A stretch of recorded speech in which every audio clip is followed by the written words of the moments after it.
27. Speak up! But this is a bunch of stories about my time visiting my grandparents. So my grandparents do very well for themselves. They have a lovely house on Scenic Highway. You all know where that is, presumably. So every now and then I go and visit them. And my grandfather, he's not so, how should I say, up to snuff with technology. Typical with older types, right? Yeah! So every time he breaks his computer, by which I mean once every 2 weeks, I'm the one who's assigned to go over there and fix it. So one time I made the mistake of going over there and fixing his computer, and I went through his internet history to see what the fuck he did to figure out a way to break it. And so I learned a lot of shit about my grandfather that day. And so I got him on and I asked him about it. And I was like, so Grandpa, what the hell were you doing at BustyLadies with 3Zs.com? Because that's where you got the virus. And also, why'd you remove the antivirus software I put on here? It's to the point where I keep a flash drive in a desk drawer for this purpose alone. Anyway, his response, I didn't do that. And I was like, oh, well, if you didn't do it, then who do you think did? He was like, it's probably your Uncle Mike. And I was like, yeah, my Uncle Mike, who lives upstairs and just had knee surgery and can't actually walk downstairs and has his own MacBook Air. He probably did it. Yeah, definitely. And he was like, yeah, I guess that doesn't make sense. Maybe. And I was like, maybe someone broke in. And he was like, yes, that's it. That's definitely what happened. And I was like, yes, they broke in, guessed the code to the alarm, and then went over to your computer, guessed the password, rubbed one out right quick, and then, instead of leaving with any of the 4 cars in the driveway, since all the keys are in the same place, locked the door behind them and fucking left. That's probably what happened. And he was like, yeah, that's definitely what happened. And I was like, deny till you die, right? Meanwhile, my grandmother is sitting reading her Kindle, maniacally cackling, because she knows what the fuck's up. Another time I'm there, it's right before Thanksgiving. I go over there and I help my gran, prep like the pumpkin pie and shit, clean up a little bit. My mom helps out. My Uncle Mike lives upstairs because he's got knee issues, so he lives with them and works for them. And my mom shrieks when she's in his room, and she's like, Cody, you need to go in there and see what he's got in there. And I'm like, oh dear, this should be fun. And of course, there's Milo's tea bottle with a slightly yellowy color liquid in it. You guys can probably see where I'm going with this. Where? Next to his bed. Draw your own conclusion.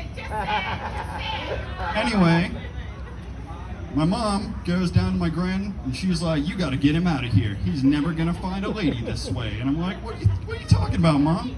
You don't think some lady wants to come over and be like, wake up in the morning after a lovely raunchy night and be like, what's that? And he's like, oh baby, that's my piss jug.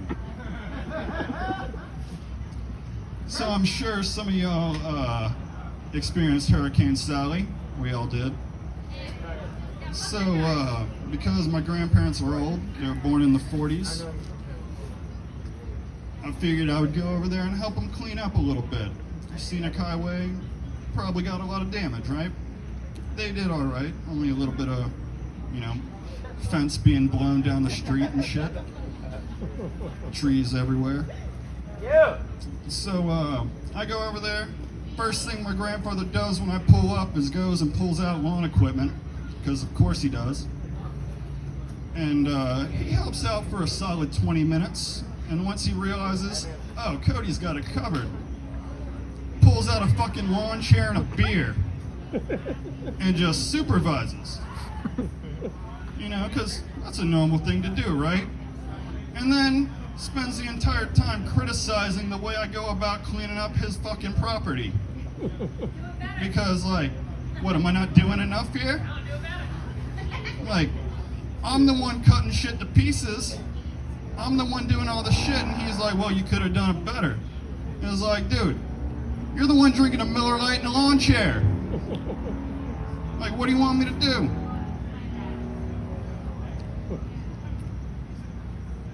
So I cleaned up his property. And then, when it was all over, did he give me, you know, a thank you? Did he give me a hug? Did he give me 20 bucks? No. No, he said, I hope you come back tomorrow. Like, are you fucking kidding me, man?